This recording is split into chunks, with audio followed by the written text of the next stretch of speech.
Assalamualaikum warahmatullahi wabarakatuh. Alhamdulillahirrabbilalamin. Nabhadu wa nasta'inu wa nastaghfiruh wa na'udzu billahi min syururi anfusina wa min sayyiati a'malina.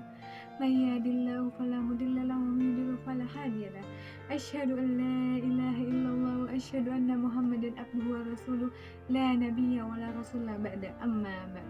Kali ini aku akan membawakan tema yang berjudul Hidayah mengetuk hati orang yang dicinta. Siapa yang tidak ingin hidayah mengetuk hati orang yang dicinta? Orang tua, kerabat dekat, teman, tetangga, bahkan orang-orang di luar Islam. Hidayah yang melembutkan hati yang keras, menyabarkan hati ketika ditimpa musibah, meredakan kemarahan, menjalin tali yang telah lama terpisah, menyatukan prinsip syariat sehingga berjalan beriringan dalam satu jalan yang hak menuju Shirathul Mustaqim. Pasti banyak orang yang kita inginkan kebaikan agar terlimpahkan kepadanya, kebaikan yang senantiasa menghiasi diri sehingga menciptakan generasi yang robani, yang senantiasa berpegang teguh pada Al-Quran dan As-Sunnah sesuai pemahaman salafus sholih, sebagaimana yang diharapkan Rasulullah SAW sejak 100 abad yang lalu hingga sekarang. Sedangkan amal tak lagi terhitung dan tergores tintanya dalam catatan. Al-Fudail bin Iyad yang dikenal sebagai seorang hamba yang solih dan tokoh teladan bagi umat. Lalu beliau terketuk hatinya dan mendapatkan hidayah ketika beliau mendengar percakapan dua saudagar yang tengah takut kepadanya. Salman Al-Farisi, dahulunya beliau adalah seorang majusi, kemudian beliau mendapatkan hidayah ketika melihat orang muslim yang sedang sholat di gereja. Dan banyak dari kaum muslimin di zaman Nabi yang berbondong-bondong untuk masuk Islam. Mengapa mereka berbondong-bondong masuk Islam? Karena dahsyatnya dakwah beliau. Oleh karena itu, mari kita lihat bagaimana Rasulullah SAW dan orang-orang soleh dahulu mengajarkan kepada kita adab bagaimana memberikan nasihat, sehingga membukakan pintu-pintu hidayah untuk seseorang. Adab memberi nasihat. Ketika kita ingin memberikan nasihat kepada teman kita, saudara, mungkin orang tua kita, itu kita harus memperhatikan adab-adabnya. Kenapa kita harus memperhatikan adab-adabnya? Karena adab tersebut sangat mempengaruhi diterima atau tidaknya nasihat tersebut. Maka dari itu mari kita memperhatikan nasihat-nasihat sebagaimana Rasulullah SAW mencontohkan kepada kita semua. Beberapa adab menasihati yang perlu diperhatikan yaitu 1. Mengharap ridho Allah Subhanahu wa Ta'ala. Seorang yang ingin menasihati hendaklah meniatkan nasihatnya semata-mata untuk mendapatkan ridho Allah Ta'ala, karena dengan maksud inilah dia berhak mendapatkan pahala dan ganjaran dari Allah Subhanahu wa Ta'ala. Di samping berhak untuk diterima nasihatnya, seperti sabda Nabi sallallahu alaihi wasallam, "Innamal a'malu binniyat wa innamal likulli imri'in ma nawa. Faman kanat hijratuhu ila Allahi wa rasulih wa hijratuhu ila Allahi wa rasulih. Wa man kanat hijratuhu lidunya yusibuha aw imra'atin yankihuha fa hijratuhu ila ma hajara ilaiha." Sesungguhnya amal itu tergantung pada niat, dan setiap orang hanya memperoleh apa yang ia niatkan.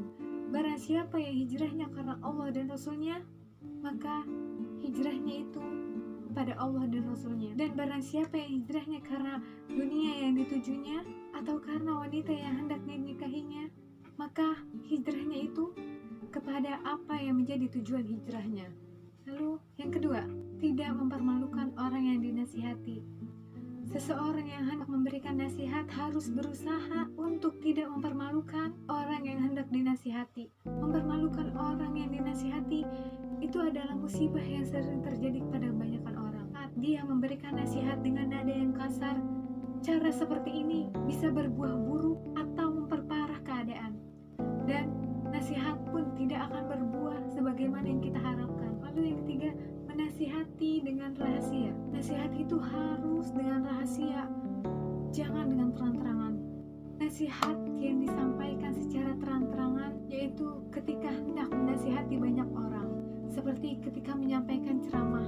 Namun terkadang rahasia harus disampaikan secara rahasia kepada seseorang yang membutuhkannya. Menyempurnakan atas kesalahannya, umumnya seseorang hanya dapat menerima pada saat ia sendirian dan suasana hatinya yang baik. Itulah saat yang tepat untuk menasihati secara rahasia, bukan di depan publik. Sebagus apapun nasihat seseorang, jika disampaikan di tempat yang tidak tepat dan dalam suasana hati yang sedang tidak baik, maka nasihat tersebut hanyalah bagaikan asap yang mengepul dan menghilang tanpa bekas. Jika kamu hendak memberi nasihat, sampaikanlah secara rahasia, bukan terang-terangan, dan dengan sindiran, bukan terang-terangan, terkecuali jika bahasa sindiran tidak dipahami oleh orang yang kamu nasihati, maka berterus teranglah. Yang keempat, menasihati dengan lembut, sopan, dan penuh kasih. Seseorang yang hendak memberikan nasihat haruslah bersikap lembut, sensitif, dan beradab ketika menyampaikan nasihat. Sesungguhnya menerima nasihat itu seperti membuka pintu. Pintu tak akan terbuka kecuali dibuka dengan kunci yang tepat. Seseorang yang hendak dinasihati adalah seorang pemilik hati yang sedang terkunci dari suatu perkara. Jika perkara itu yang diperintahkan Allah, maka dia tidak melaksanakannya, atau jika perkara itu termasuk larangan Allah, maka ia melanggarnya. Oleh karena itu, harus ditemukan kunci untuk membuka hati yang tertutup. Tidak ada kunci yang lebih baik dan lebih tepat kecuali nasihat yang lemah lembut, diutarakan dengan beradab dan ucapan yang penuh kasih sayang. Sebagaimana sabda Nabi SAW, Inna rifqa la yakunu fi syai'in illa zanahu wa la yunza'u min syai'in illa syana. Setiap sikap kelembutan yang ada pada sesuatu pasti akan menghiasinya, dan tidaklah ia dicabut dari sesuatu kecuali akan memperburuknya. Hadis riwayat Muslim. Lalu sebagaimana Fir'aun adalah sosok yang paling kejam dan keras di masa Nabi Musa, namun Allah tetap memerintahkan Nabi Musa dan Nabi Harun agar menasihatinya dengan lemah lembut. Allah Subhanahu wa Ta'ala berfirman, faqula lahu qawlan layyinan, maka berbicaralah kamu berdua kepadanya, yaitu Fir'aun, dengan kata-kata yang lemah lembut. Teman-teman, dan lihatlah, tatkala nasihat dilontarkan dengan keras dan kasar, maka akan banyak pintu yang tertutup. Karenanya banyak orang yang diberikan nasihat justru tertutup dari pintu hidayah. Banyak kerabat dan karib yang hatinya menjauh, banyak pahala yang terbuang begitu saja, dan tentu banyak bantuan yang diberikan kepada syaitan untuk merusak persaudaraan. Lalu yang kelima, tidak memaksakan kehendak. Salah satu kewajiban seorang mukmin adalah menasihati saudaranya ketika melakukan keburukan. Namun, dia tidak berkewajiban memaksanya untuk mengikuti nasihatnya, sebab itu bukanlah bagiannya. Seorang pemberi nasihat hanyalah menunjukkan jalan, bukan seseorang yang memerintahkan orang lain untuk mengerjakannya. Ibnu Hazm Az-Zahiri mengatakan, janganlah kamu memberikan nasihat dengan mensyaratkan nasihatmu harus diterima. Jika kamu melanggar batas ini, maka kamu adalah seorang yang zalim. Lalu yang keenam, mencari waktu yang tepat. Tidak setiap saat orang yang hendak dinasihati itu siap untuk menerimanya. Ada kalanya ketika jiwanya sedang gundah, marah, sedih, atau hal lain yang membuatnya untuk menolak nasihat tersebut.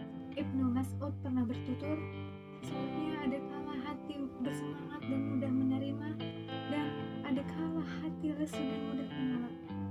Maka ajaklah hati ketika ia bersemangat dan mudah menerima, dan tinggalkanlah saat dia malas dan mudah menolak. Lalu jika kita tidak bisa menasihati dengan baik, maka dianjurkan untuk diam, dan hal itu lebih baik karena akan lebih menjaga dari perkataan-perkataan yang akan memperburuk keadaan. Kita bisa meminta tolong kepada teman kita untuk tolong menasihati orang yang kita maksud. Kemudian kita jangan pernah putus asa untuk memohon pertolongan Allah, karena pada hakikatnya Allah lah yang maha membolak-balikan hati seseorang. Meski sekeras apapun hati seseorang, Namun tidak ada yang mustahil jika Allah berkehendak untuk melembutkan hatinya dan menunjukkan kepada jalannya. Wallahu a'lam bishawab. Yang terakhir, jika engkau menginginkan kebaikan kepada saudaramu, maka ajaklah ia untuk bergandengan dan beriringan menuju jalannya. Bertuturlah dengan baik, berilah senyuman ketika ia tidak peduli. Tunggulah, bersabarlah hingga pintu itu terbuka. Jangan kau paksa dan jangan pula kau marahi, sebab nasihat itu akan berbuah menjadi pisau yang tajam yang hanya membuat goresan di hati dan akan membuat lari. Jangan kau paksa dan jangan pula kau marahi. Sesungguhnya hidayah itu ada di tangan Sang Rob yang maha membolak-balikan hati. Demikian yang dapat saya sampaikan. Kurang lebihnya mohon maaf. Wabillahi taufiq wal hidayah. Waridho wal inayah. Assalamualaikum